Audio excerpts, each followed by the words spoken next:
আজি बीएसडीजीएम सरकारी उच्च विद्यालय जोगीमाल ठारे सुवर्ण जयंती उत्सव उद्घाटन हो जाइछि। टांगरपाली ब्लॉक अंतर्गत बीएसडीजीएम सरकारी उच्च विद्यालय जोगीमाल ठारे सुवर्ण जयंती उद्घाटन हो जाइछि। एथिरे मुख्य अतिथि भावे सुंदरगढ़ सदर विधायक जोगेश कुमार सिंह योगदान करिथिबा बेले सम्मानित अतिथि भावे जोगीमाल सरपंच सौदामिनी भोई, समिति सभ्या बिनता महानंदिया उपस्थित थिले। पूर्वतन छात्र मनोज कुमार चौधरी और जटिया मुंडा वक्तव्य छात्र जीवन विषय रे आलोकपात करथिले। सर्वप्रथमे समस्त छात्र छात्री गुल ठारे अवस्थित हनुमान मंदिर ठारू मशाल जाली स्टेज पाखक आनिथिले। परे मुख्य अतिथि द्वारा विद्यालयर प्रतिष्ठाता स्वर्गत जनार्दन पटेल एवं विद्यालयर प्रथम प्रधान शिक्षक स्वर्गत सुरेंद्र कुमार पटेल प्रतिमूर्ति को उन्मोचन करथिले। पूर्वतन विज्ञान शिक्षक स्वर्गत शिवशंकर पटेल फोटोचित्र रे तांको धर्मपत्नी पुष्पमाल्य अर्पण करथिले। संगीत शिक्षक सुरेश जयपुरिया निर्देशन रे छात्र छात्री माने स्वागत संगीत गान करथिले। सुवर्ण जयंती कमिटीर सभापति दिलीप कुमार नायक स्वागत भाषण देइथिबा बेले प्रधान शिक्षयित्री विवरणी पाठ करथिले। श्री सिंह वक्तव्य रे कहिथिले कि विद्यालयर समस्त प्रकार सुविधा पाई सहयोग करने सहित एही अंचलर क्रीड़ाविद माननकु आगकु बढ़िबा पाई समस्त प्रकार सहयोग करने पाई प्रतिश्रुति देइथिले। पूर्वतन प्रधान शिक्षक प्रफुल्ल कुमार पटेल एवं प्रत्येक बैचर टपर माननकु उत्तरीय और उपढोकन दे अतिथि माने संबर्धित करथिले। विद्यालयर सह शिक्षयित्री और कॉलेजर अध्यापक सुमंत द्विवेदी मंच परिचालना करथिबा बेले मनोज चौधरी धन्यवाद अर्पण करथिले। द्वितीय अधिवेशन रे मुख्य अतिथि भावे लोककवि रत्न पद्मश्री हलधर नाग योगदान करी कविता माध्यम समस्त को विमुग्ध करथिले। परे विद्यालय छात्र छात्री नृत्य गीत परिवेशन सहित रंगारंग कार्यक्रम समस्त को आकर्षित करथिला। सुंदरगढ़ कालो Singh report, Gangpur live. High school स्वर्ण जयंती मु निश्चित धन्यवाद से महान व्यक्ति मैंने जी यही परिकल्पना कर चिंता करते कि ये गोटे स्कूल तैयारी करूँ। आज से स्कूल होबार द्वारा अनेक छात्र छात्री भविष्य गठन कर अंचल विकास होती।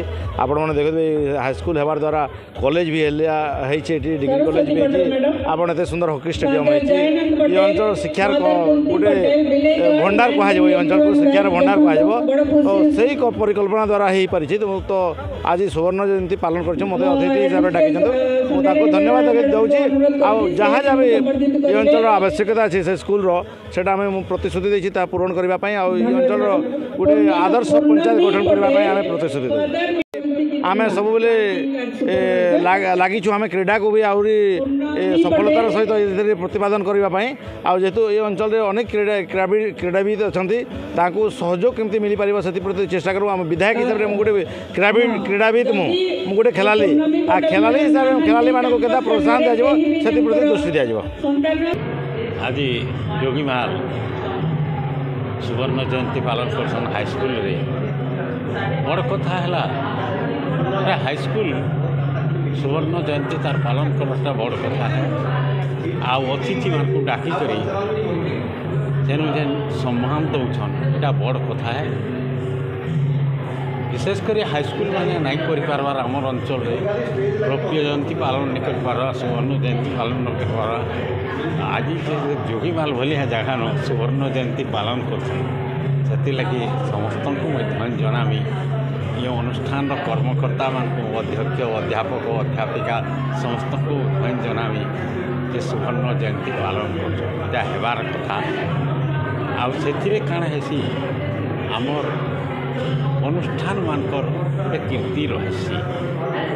सुवर्ण जयंती पालन करता आम मैंने आसिक जानू आमर रेकर्ड रहा सुवर्ण जयंती पालन करा जोगीमाल बड़ कथा है। आमर नाच देखु मुंडा नाच मान को भूया नाच मान को जेन बचे कर रखुन अंचल मान से ही बड़ कथा है।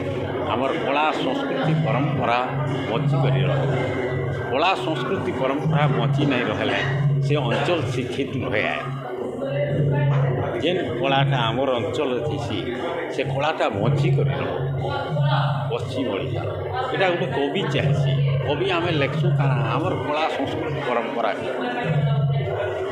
आमर माटी शिक्षित बोले कारण शिक्षा बोले ईटा शिक्षा विद्यार अर्थ शिक्षा बेसी विद्याटा घुस घुस विद्या है किंतु शिक्षाटा इटा है बुझे और धन्यवाद retired senior ACS headmaster last 2021 from Lochon High School, Darlipali. I am the president of this Golden Jubilee 2025 by the nominated by the alumni student, and this program is continuing very smoothly. 2 days program. After 50 years, the Golden Jubilee celebrated is going on. So all are very much okay. Nayak BSDGM high school Jogimal 1990 batch छात्री अटे आज golden jubilee पालन होछि एवं एही अवसर रे मते टॉपर भाव में सम्मानित करा जायछि सेतमे मु बहुत गर्वित मन करूछि।